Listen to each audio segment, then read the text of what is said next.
Listen, you were never meant to live small. You were never meant to shrink yourself to make others comfortable.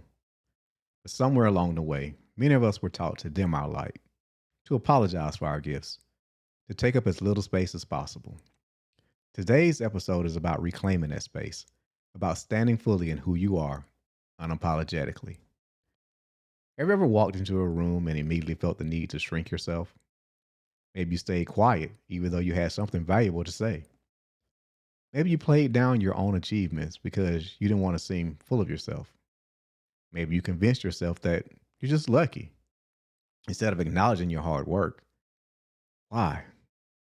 See, we do this because we've been trained to believe that confidence is arrogance, that boldness is selfish, that shining too brightly somehow takes away from others.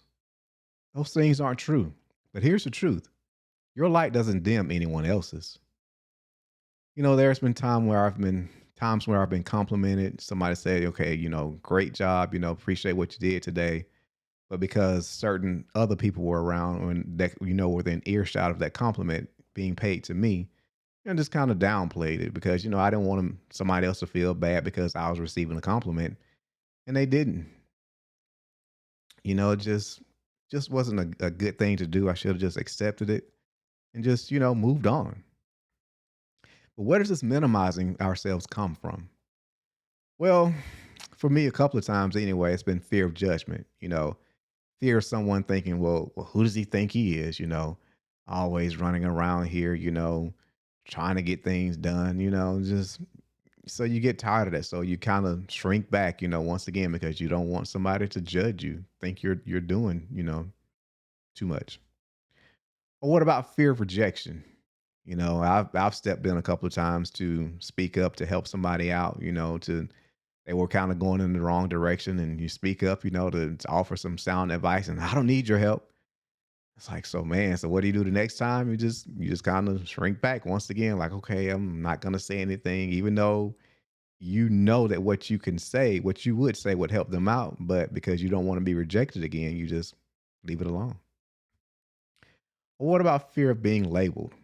Labeled, doing too much, here you are working hard, going at it, doing all that it takes, and somebody else, it doesn't take all that, just why you always got to try to do the most, so you don't want to be labeled as that guy. So, but living small doesn't protect you from those things. It just keeps you from becoming all who you were created to be. I think you get my point. So let's just go ahead and move on. So taking up space doesn't mean being arrogant. It doesn't mean being disrespectful. It means living fully. It means honoring the gifts that you've been given. It means recognizing that your voice, your perspective, your experience, those things, they matter. And you don't need to apologize for existing. So, how do we do this? How do we take up space unapologetically? Number one, speak with your whole voice. Say what you mean. If you've got something to say that can help somebody out, don't be afraid to speak up. Speak up, speak out, speak often if you need to. Number two, celebrate your wins. You're allowed to be proud of what you've accomplished, without shrinking down.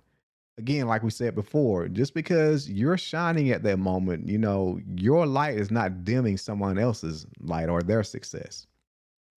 And finally, number three, walk like you belong in the room because you do.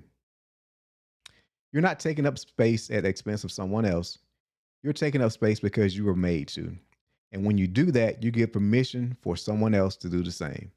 So the next time you're tempted to shrink, to apologize, to fade into the background, remember, you belong. You are enough. You can take up space unapologetically. I'll see you in episode 7.